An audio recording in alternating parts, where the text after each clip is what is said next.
మరి ఏం చేయాలి? ఆల్రెడీ కట్టేసామండి ఇల్లు, ఇప్పుడు ఏం చేయలేమండి అంటారు కొంతమంది. కొంతమంది ఏం చేస్తారు, ఆల్రెడీ మెట్ల కింద మీకు టీ పిల్లర్ ఏసి గోడ కడుతుంటారు కొంతమంది. అలా మెట్ల కింద పిల్లర్ ఏసి కట్టినా తప్పే. మన రూమ్ చేసినా తప్పే. అది బాత్రూమ్ కావచ్చు, ఇంకోటి అది చెప్పుకున్నాం ఆల్రెడీ.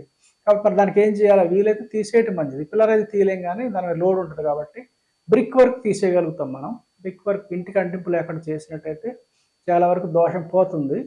ఒకవేళ అలా కూడా చేయలేని పరిస్థితి అండి, మాకు కుదరదు అక్కడ, అది ఉండాల్సిందే, మాకు ఇంకో మార్గం లేదన్న చిన్న స్థలాలు జరుగుతుంటాయి ఇట్లా. అలా జరిగినట్టయితే ఆ